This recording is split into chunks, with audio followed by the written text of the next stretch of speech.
Welcome to Digital Hospitality. I am your host, Sean Walchef. This is a Cali BBQ Media production. I am here with Professor Jeff Fenster, serial entrepreneur of Everbowl brand, of WeBuild. What's your coffee? Superfuel Coffee. Superfuel Coffee. This guy, I've been very excited. He has been on the radar. He has been on Scott Kaplan's podcast. He has been on David Meltzer's podcast. I've come to know that he is a close family friend of David Meltzer, who is an incredible man, and we are going to be doing some episodes with him as well. But we're here to talk about Everbowl, and we're here in Encinitas. This is store number what? This was store number 14. Store number 14. So what I learned about Jeff and the background that I've done is if he does something, he goes all in. And he will run through any wall, he'll go around any wall, and he does it quickly, which I really appreciate. So today's gonna be really cool. It's going to be a video podcast for those of you that are just listening on audio form. Just understand that we are moving, so if you wanna see that, that'll be on YouTube. But if not, just go ahead and listen as podcast as you do. We appreciate it, we're fired up. We're also gonna be going to the Farmers Insurance Open. We got some media passes. Yes, we are did. credentialed Cali Barbecue Media. We are a credentialed team, and we are going to cover the influencer marketing campaign. They're going to be doing a scavenger hunt, and we're going to be filming them filming the tournament. So it's kind of a little meta thing we got going on. But let's go show us the shop. You guys ready to check it out? We actually got something really cool. What just happened? We had a guy drive up, never been to Everbowl before, and actually asked me to go in and make him whatever I wanted. So I did. He also offered to pay, which he didn't, but that's okay because he got to have his first Everbowl experience, and I got to do a walkthrough. It was the first drive-through Everbowl that happened right here on Digital Hospitality in Encinitas. Incredible, historic. So what are we taking to farmers? Well, how many bowls do we want today? I'm taking one for sure, and I'm getting the Fenster special. What Fenster you eat is what I want. What size would you like? I'm gonna go medium. Okay, we're gonna need a couple bowls. Aaron, part of the team. It's your first time? Yeah, it is. Okay, we need some samples. For sure. Yeah, let's just give him some samples. Let's get sampling. So tell us, explain Everbowl. So Everbowl's craft superfood. We specialize in create your own superfood bowls, really focusing on health and wellness and unevolved, which is our tagline. It's our why. It's really what we're about. It's the lifestyle side of the brand. You'll see it on the front of on front of all of our shirts, minus my hoodie, but the front of our staff shirts. We're on Team Unevolved.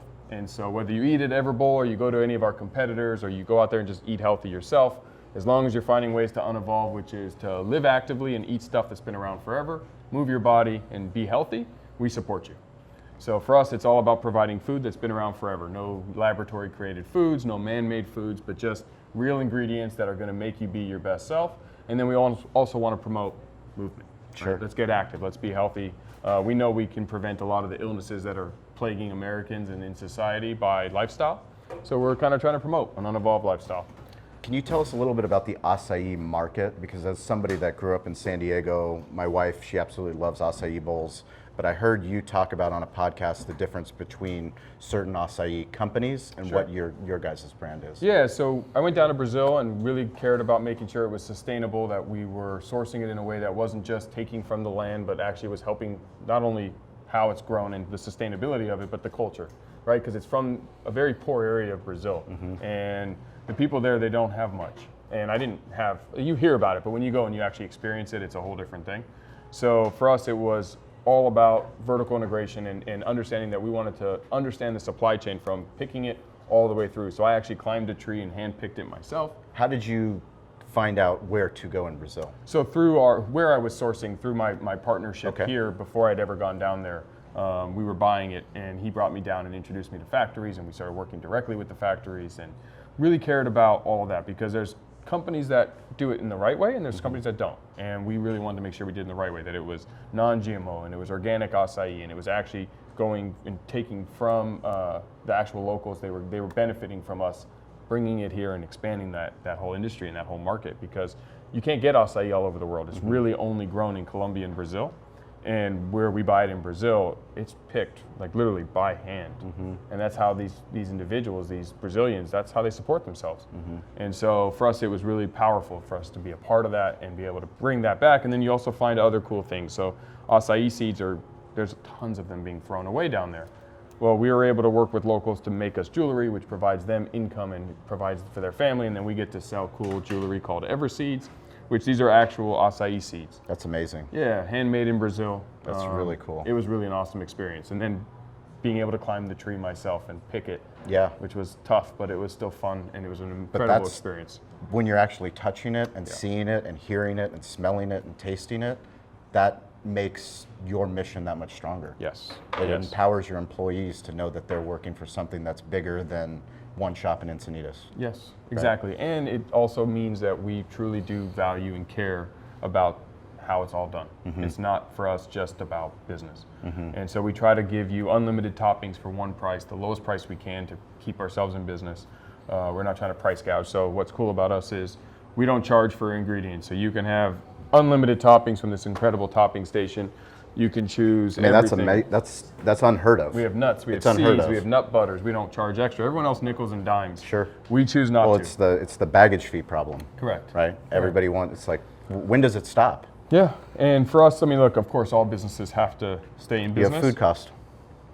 And we have to stay in business, right? We can't work for free, and we can't lose money on every bowl. So we do the best we can to find that middle balance, which is how do we offer you the best value at the lowest price while still maintaining our brand integrity and the sustainability side and all the things that we really want to do. So that's Everbowl. And we have 3 sizes here.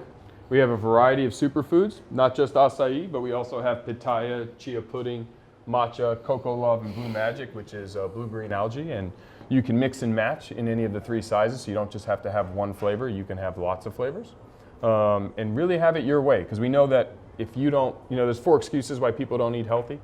And we really wanted to solve those 4 excuses. And those 4 excuses are that people make are they believe it either costs too much to eat healthy, it doesn't taste good, it doesn't leave you full and satisfied, or you just can't get it, right? You're in a food desert and you go into shopping centers and it's all fast food. Yep.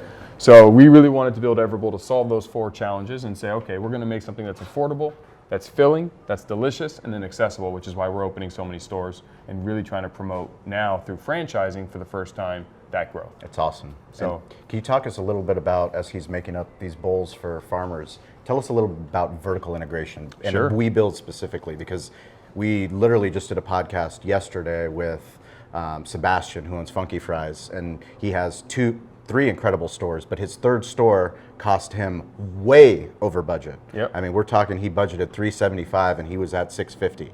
And his advice to the listeners was, understand what you're getting involved in. Sure. And it's a perfect segue into why you built WeBuild. If you want to explain. So I'm not a restaurateur. I don't know restaurants very well. I love that. I'm learning as I go. You're a restaurateur. Whether I'm now a wannabe. You are. No, we're all wannabes of something, right? No, I'm a serial entrepreneur. I'm an entrepreneur. And so my superpower is I know how to start companies. And I think entrepreneurs forget that too often, that when you start a company, that's what you know how to do. And so I know how to solve my problems by starting more companies and looking within and understanding, okay, I wanted to build 20, 30, 40, 100 Everbowls, and it was costing me too much money to do it through third-party construction companies. So why not start my own construction company and build my own stores? Yep. And by doing that, I vertically integrate the 2 brands, and I'm able to scale and grow. It doesn't make sense if you're only opening 2 or 3 or 4 because that was never my plan, right? My plan was true scalability and growth. Your plan wasn't to work for 15 hours a day for 5 months, opening and closing the store? Correct. No? No, it was not. You have children? You have do. a wife that expects you to be I home? do, and I have a 14-year-old daughter and an 8-year-old daughter, and they want to see me every now and again. Correct. But more importantly was just how we could do it differently. And I don't come from the restaurant industry. I had no experience, and I think experience is the most overrated prerequisite to starting a company. Too often people are like, oh, I'll start it when I learn how to do fill in the blank. And a lot of times that's a challenge. It's not a benefit. You do things the same way everyone else has done it, and so now you look like everyone else and you do things the same way. I like to come in with fresh eyes and try to disrupt what everyone else is doing, or at least just do it the way I think makes sense, and then be the dumbest guy in the room and surround myself with brilliant, smart, talented people that can elevate the company and take us to that next level. And so that's what we did. And so we were able to recruit amazing people, and the team at Everbowl is why we're successful. It's definitely not because of me. I'm just here to help get it started and then surround myself with great people. And that's the other core thing that I think to help entrepreneurs out there is lose the ego and don't feel like you need to be the one who makes every smart decision, but surround yourself with great people and let them be great. Sure. You know, and we're trying to build a culture here which allows our staff to grow. I mean, as fast as we're growing, there's going to be immense growth opportunities for anyone in the organization who wants to grow with us. Some people want to come work with us for a year or two, and that's fine. But for those who want to have a career with us, we're going to have immense opportunities because we're growing so fast. Sure. And so as we go to franchising, as we go across the country, and we're going to have all these new positions that are going to be formed. And drive-throughs. Yes, and drive-throughs. Yes, please. You Sorry, heard it here Starbucks. first. You heard it. Sorry, Chipotle. Yeah, Chipotle's exactly. getting in the game too. Everyone wants them. It's Well, tough. yeah, it's a tough fight for those It is things. a tough fight. It is a tough fight. But yeah, but you know, you've got a great model because you keep it simple.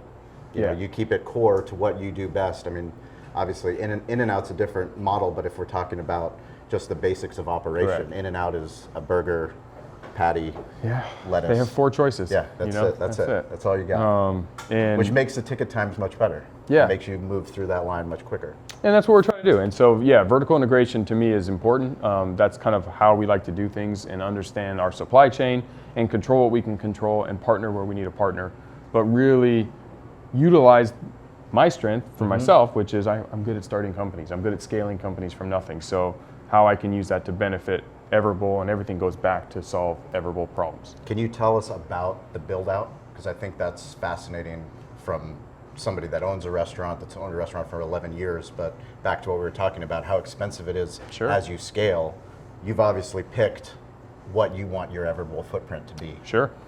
Tell us a little bit about the choices that you make and how this store is laid out compared to other stores. Well, they're all pretty much laid out similarly. Okay. You know, we have it's a create your own, so you start at one spot, you pick your base, then you pick your toppings, and then you pay. So it is an assembly line, much like you would see in a lot of other build your own style restaurants, from sandwiches to Which helps with soups and labor salads. costs. It helps with labor costs. It helps with allowing you, the consumer, to go through a natural flow. And it also lets, you know, the benefit for us is it also makes sure that you're going to like it, because you're going to pick what you want. So if you like those toppings, you're going to like your bowl. Yep. I don't need to tell you what you like. You're going to tell me what you like. Correct. And by not nickeling and diming you and letting you choose it without having an extra expense, you actually are going to pick what you want. You're not going to be like, that's $2 for that? No, never mind. But I wish I had it. Yeah. Now your experience is cheapened over $2. Correct. And yeah, of You course, have it's to straight charge. profit, Yeah. but there's better ways, right? I'd rather earn your business again and again and come back because we're adding that value. And yeah, my And you competitors, bring somebody else. and hopefully you'll bring someone else, right? I think business is not, we don't chase money. Yeah. We chase customer experience. And for us, it's about making friends and having fun. They're the 2 rules to work at an Everbowl. All of our staff knows it. We care mostly about making friends with everyone who walks through the door and have fun.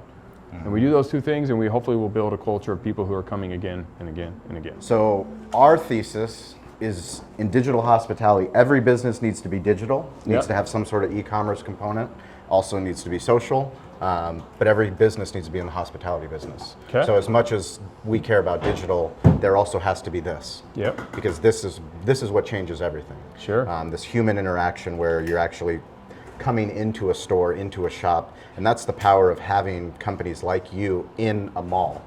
Because you guys understand social, you understand Instagram's important, you understand Facebook's important, LinkedIn, and you're posting on these things so that people know this is bigger than the shop. Yeah. Uninvolved is bigger than the shop. Yes, and if you see, I don't know if you got it on there, but this is this is how we educate through non-pretentious but fun facts, you know. Absolutely. And it's our fun fact wall, but it's how we try to share good knowledge, things that you can't forget, right? Yes. That once you read, you're like, oh, that's cool. I didn't know that happens. But it's like simple things like graviola might help cure stuff. And blueberries can beat up free radicals. How did you guys come up with these? Research, you know, like you'll see. Research at Tufts University analyzed 60 fruits and vegetables for their antioxidant capability. Awesome. Blueberries came on the top, rating highest in their capacity to destroy free radicals. Now you know that. All right. So your That's choice, great. you want blueberries? Right? How many employees do you have now? We have over 450. 450. That is a lot. amazing. We are in my truck with Jeff Fenster, Professor Fenster. I say professor because he recently announced that he will be teaching for Forbes. Yeah. Tell me about it. So Forbes recruited me to like Forbes, legacy Forbes we're talking about. yeah, which Forbes. is Forbes. They They have a business, an online Excited. education platform, Forbes School of Business and Technology, basically for college. So they have, I think it's 18,000 or 28,000 students. Okay. And in addition, it's not just open to them; it's open to anyone. Anyone can take the course, and they wanted entrepreneurs to basically teach courses on different segments of entrepreneurship. And from what they wanted from me was to help teach a course. It's an entry-level course on how to start a business. Okay. So I teach. There's 11 modules in my course, and I teach everything from mindset to ideation, how to come up with an idea if you don't have one, or how to vet an idea you do have, how to form an entity, how to potentially get funding in different funding avenues, to then how to start scaling and use relationship capital to grow your business, and personal branding, and how to leverage free marketing to help grow and start and Personal scale. branding. I'd love for you to talk about personal branding and why Sure. is that important in 2020? Well, especially now, personal branding with what social media has available is people don't get behind acai bowls. They do, but it's not in spades, right? But when they understand the people behind the brand, and they understand what you are and what you stand for, then your community, whatever that community is that you speak to, will get behind it. They feel like they're a part of it. They feel like they know you. And personal branding, everyone has a brand, whether they want to or not. And for some people, it's standoffish, isolation. I don't like people, and that's okay. But that's your personal brand. Correct. For others, it's the life of the party, and they're at every scene, and they're the mayor of their city. Yep. That's their personal brand. And so knowing that in 2020 and social media and everyone's sharing, everything is social. Like, there's no more secrets. Yes. No one has privacy anymore. Everyone's life is basically on display, and everyone has a camera all the time.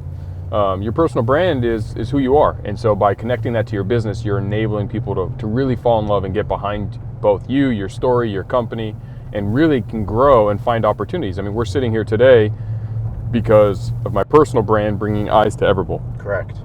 So all of your viewers and your audience is going to now have exposure to Everbowl and me. Correct. And if they don't like me, that's okay. Please still go to Everbowl. Well, yeah, right? when they're driving past Everbowl, that's one touch point in that customer journey. And you never know in that customer journey what's going to get them through that door. Correct. And that personal brand might actually bring them through that door, or it might be somebody that physically says, hey, we're literally bringing our camera crew, Aaron, let's grab a bowl. Yes. Now you have a customer for life. Correct. Because he's had something that he just said he doesn't, he eats healthy, but he didn't think that he liked fruit the way that he liked this morning. And now he loves it. And now he loves it. And now and it also, and this was hard for me, but it also might be negative in the sense that someone might not like me. yes. And that's okay too. That is an obstacle that people have to overcome. But it's actually what I've learned is, and it's weird to say this because it took me a while to get there, but learning from people who have air quote haters who don't like them. Yes. There's a lot of energy when you hate someone or don't like someone. So much wasted energy. It is wasted, but it's still energy. Correct. And it's still being discussed. And I don't want anyone to hate me. I don't want anyone to not like me. And I try very hard to help as many people as I can and be good and do good. But still, not liking me is still investing in my personal brand. It's the P.T. Barnum principle. Yes, it is the P.T. Barnum It's exactly principle. what it is. You watched Greatest Showman recently. I'm all about the Greatest Showman. I mean, the more that I learn about P.T. Barnum, the more I'm fascinated by him. The only bad press is no press. Mm-hmm. The only time he would be upset is if they spelled his name wrong in the press. Mm-hmm. But I mean, that's the world we live in. It's so hard. And I think back to your point is, do you consider yourself a millennial? So I don't know if I technically am. I don't think anybody really knows what the parameters are. I mean, I was but born in find- 1983, so I was born before, I grew up in high school. I didn't have the internet, and I didn't have a cell phone. So you graduated high school in 2001? I did. Yes, so I'm I call myself a Y2K baby. Yeah. Because I graduated high school in 2000 when the internet was supposedly supposed to stop Earth, which didn't happen. Yeah, the 2000 time was supposed to, like everything was supposed to stop. Everything was supposed to stop in 2000. It didn't, but I also had a pager in high school, I was one of the first person to get a pager in my class. I was one of the first person to get a cell phone in my class. Still have the same cell phone number that I had. Well, I had the Saved by the Bell cell phone in my car that my There you parents go, gave me nice. that said you can't use it because you pay by the minute to make a phone call. But it was for emergency, and it was literally like the size of, it was huge. It was like Yeah. a big box. Correct. But it's crazy to think how fast the technology has changed, but also in a way, as an entrepreneur and as a leader, that publishing on the internet about yourself, it's something that's very difficult to do. Mm-hmm. And I think that I underestimate how hard it was for me to get to the point where I didn't want to be that guy. It's not all about me. Once I realized it's not about me posting about me, it's about this is what Cali Barbecue Media is doing. And that gives more awareness, back to what you said, to our brand, Mm-hmm. about what we're doing, how we're doing it, and maybe how we can help another business do exactly what they've always wanted to do. That's right. And for me, it was a little different, but similar in the sense that I didn't even have an Instagram account personally when I started Everbowl. And What year is this? I started Everbowl in 2016 in October. And you didn't have a personal Instagram account? And you didn't post, I'm guessing, on Facebook? No. Your wife did? Very, very minimal. Minimal, okay. We were Private. we were private. I was always private. Yep, And I always wanted to stay private. correct. And I What was your aha moment? Your oh shit moment? well, when my daughter went, she's in high school now. She's a freshman. But when she was going into 6th grade when I started Everbowl, and when she finally got an Instagram account, she's like, "Dad," it was 2017. She's like, "Everbowl needs an Instagram account." I love that. So I made Isn't one. it amazing? Yeah, so I made love one. that. That's great. And then I had one, but I wasn't posting. Your daughter is the digital pioneer for Everbowl. That's She was. phenomenal. And the truth is, until I realized, like, I was always shy to post anything about myself, and I was like, it's all about Everbowl, just Everbowl. Jeff Fenster, don't even mention his name. Correct. And then some of my investors were like, you got to start putting yourself out there. You're the face of the brand. Was there anyone in particular did they do it themselves? Because I find that fascinating. When the No. investor knows that you should be doing it, but they're not doing it personally, posting on their LinkedIn or I don't know. I Not can't sure. tell you if they did or didn't. I'm assuming they did, but it was really just like the feedback started to be like, Jeff, you're the face of this brand. Get out there. Get Yeah. out there. You speak well. You're good at understanding and explaining what we do. Get out there. So it's in it is the DNA of the company. it is. Yes. You're the natural spokesperson because you've literally been speaking about your vision. Correct. And as your vision grows, you're putting it out into the universe, as Meltzer would say. That's right. Yes. Right? And I started to do it, and I was uncomfortable. It's talking about yourself, and So this is 2016 that you 2017. 2017, really? And this was very little. Like, really, I didn't really start until 2019. Okay. Like, if you look at my post history, I had like maybe 10 posts in all of 18. And then now I have like 150 total, Yep. and like 140 of them probably 100 of them in the last 6 months. Yep. But what started to happen was people started to ask me more about not Everbowl, but about my personal journey. Like, what about your previous companies and your successes and failures and everything in Yes. between? And I started to share it because they were asking, and I was uncomfortable. I'm like, yeah, but it's not about Everbowl, it's about me, and I don't really care. I have no course or program that I'm trying to Isn't that sell crazy? people.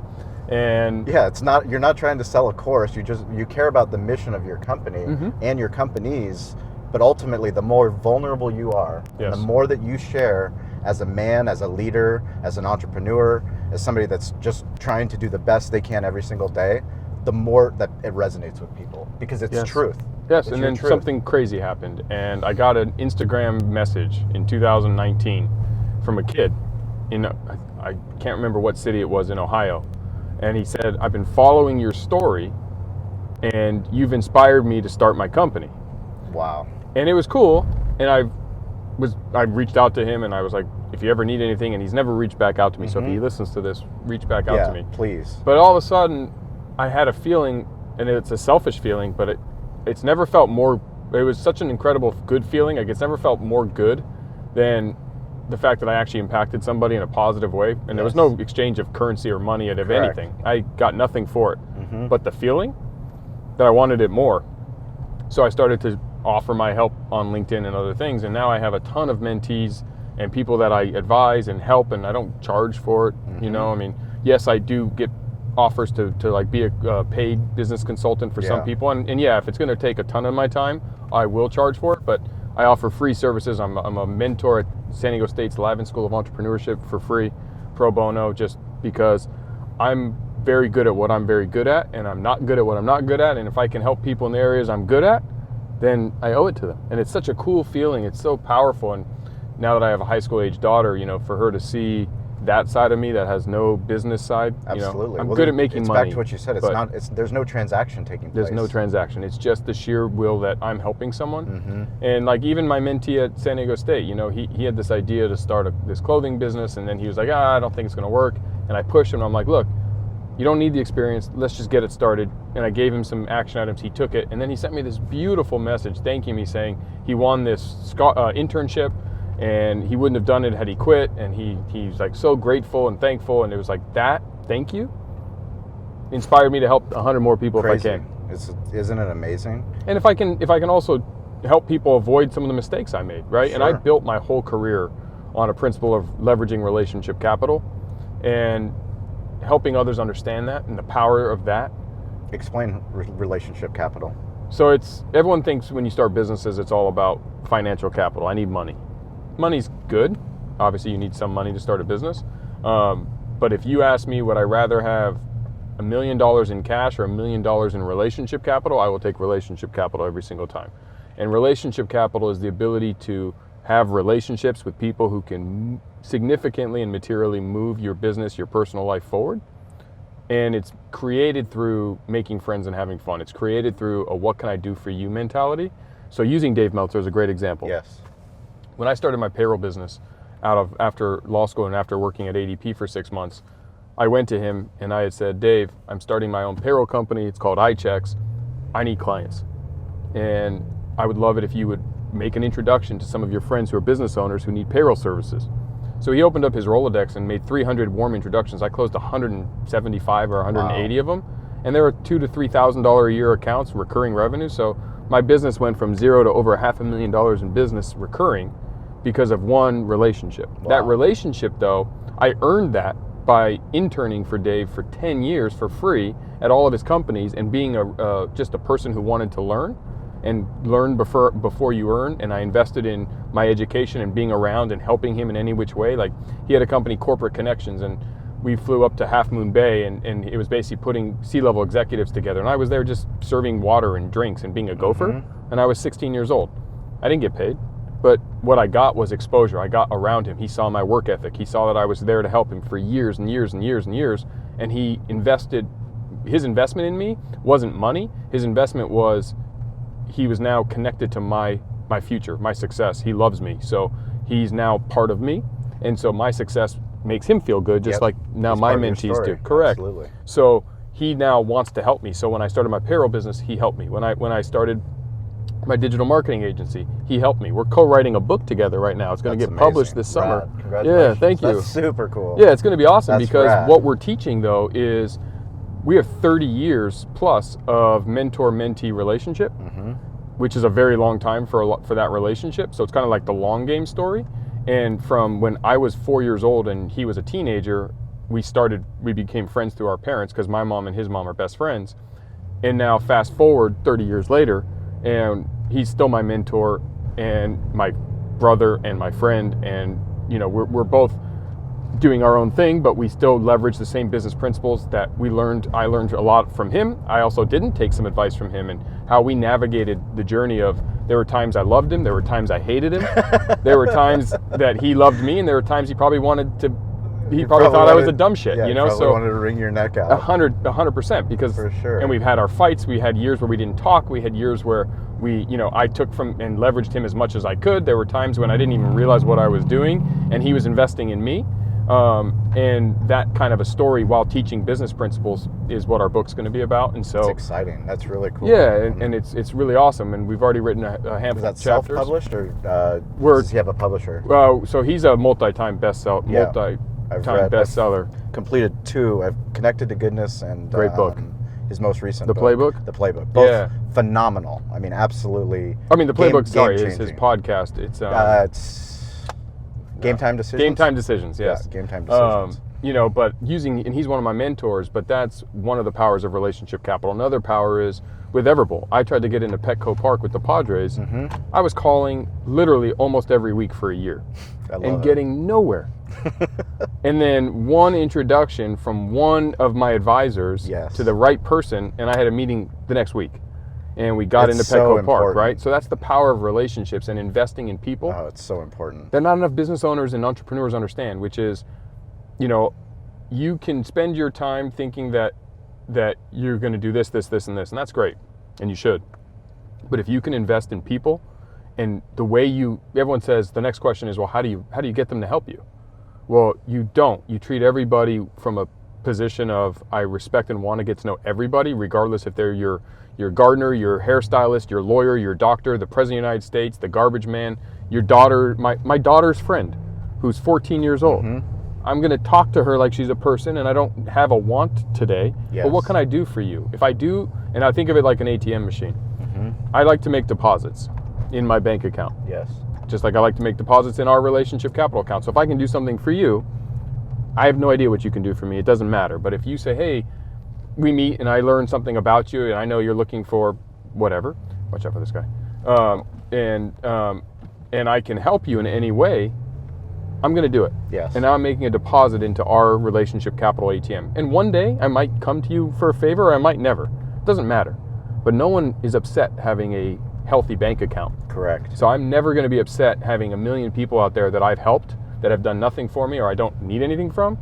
They're just my champion. They're going to go, oh, you know Jeff? Oh yeah, he's a really good guy. He helped me, right? You're going to talk good about me. You're going to be supportive of my sphere of influence and everything I'm trying to accomplish. You're now a champion in my story. Yes. And as I tell my kids, the world is a huge place. You can never have too many people who have your back in this world. That's the truth. So I think entrepreneurs especially, and business owners, they need to invest in relationships and not act from a place of scarcity, but act from a place of abundance, which is, if I can help you, even if you're my competitor, if I can help you, I'm going to help you. Yes. I'm not worried about it.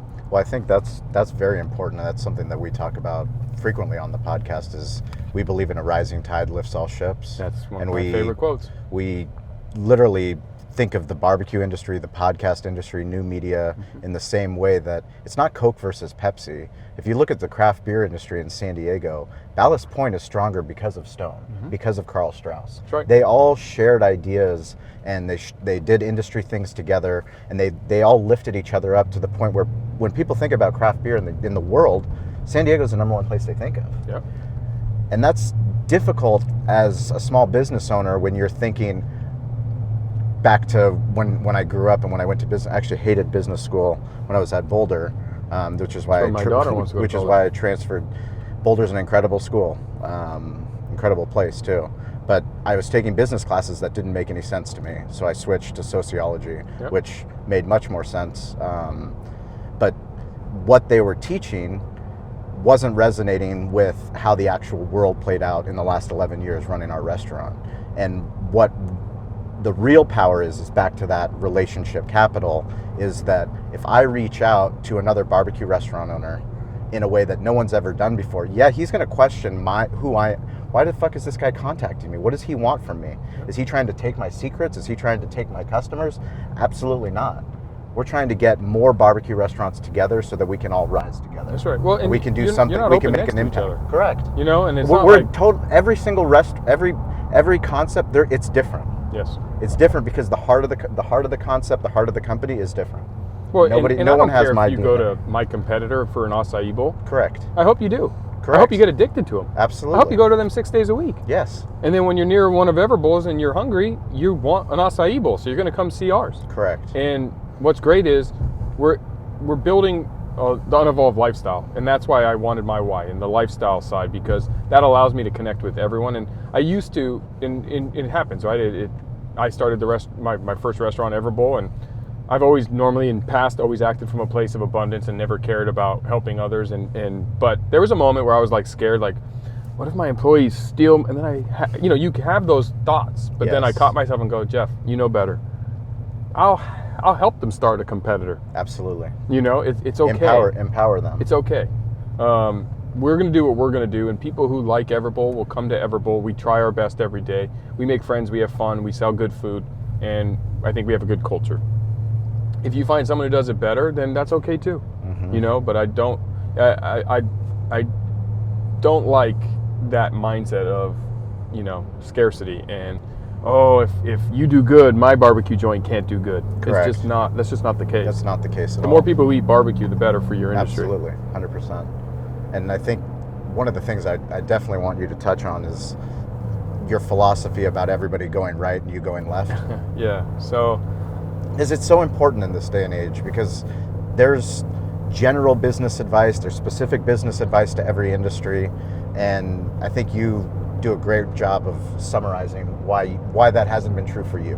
Well, I think we touched on it a little bit, but I think experience is overrated to start something. Yeah. Otherwise, you're looking and doing like everybody else.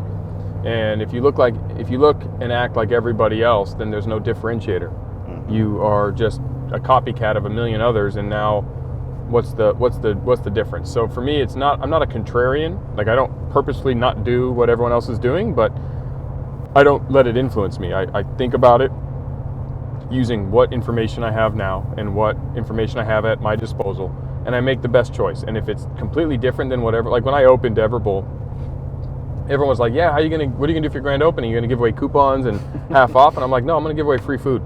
And I'm just gonna just give away flat out free food. Yep. And everyone's like, why are you gonna do that? I'm like, because I want people to try it. And they're like, yeah, but what if they don't like it? I'm like, great, then I find out fast. We're gonna shift the menu. Correct. Absolutely. But if they like it, they're gonna come back again and again and again, hopefully, right? And it'll be the memory of no one's ever done that. Right, so we did. And it was the same thing with, why aren't you charging for peanut butter? Yes. Everyone charges for peanut butter. Well, it's too expensive. And I said, because you know what? Yeah, I might make less on these bowls, but it's a different experience. You want peanut butter, I'm going to give you peanut butter. Period. Correct. And if I lose money, then I'll obviously have to give you less peanut butter, but the goal is to not lose money. The goal is to make sure that I'm giving you that experience. And I thought of it truly just as what I as a customer want. I don't like preset menus. Yep. I like to customize things. Yep. I don't like the same thing everyone else likes. So, you know, I drive a lot of restaurants crazy when I go in, but I'm like, can I order this, but can I hold that and substitute that and change that? And I want it the way I want it. You like it? You like it? I know what I want. Do you want me to come back? Well, because if you want me to come back, right, you need to make it that way. And otherwise, I know what I won't want. come back. I know what I want. Absolutely. And I hate being nickel and dime. Like when I go to a place, I'm like, instead of quinoa, can I get brown rice? And they're like, that'll be $2. And I'm like, wait, I didn't ask for both. Mm-hmm. I asked in exchange of. Or instead of tomatoes, can I have carrots? Yeah, that'll be $1.50. And I'm thinking to myself, like, that's just you gouging me. Yes. That's just you making me uncomfortable. Now I have to pay more for the same thing, and it's not costing you more. Yes. But I didn't want to do that, so I didn't. So, you know, I have a couple. I'm a cheesy quotes guy, and you mentioned cheesy quotes. I'm all one about of my cheesy favorites. Quotes. You There's a reason why they're cheesy quotes, though. I know. If it's a mantra for a reason. It resonates. Yeah. And one of them is, when nothing's going right, go left, right? Yes. And it's very easy for... Thank you. It's very easy for people to get lost when things aren't going right, and they look to what everyone else is doing. And I don't. I don't really care what everyone else is doing. Not because I don't want to learn, because I do. But I want to try things the way I want to try things. And I pride myself on being educated, and I have my own business acumen, and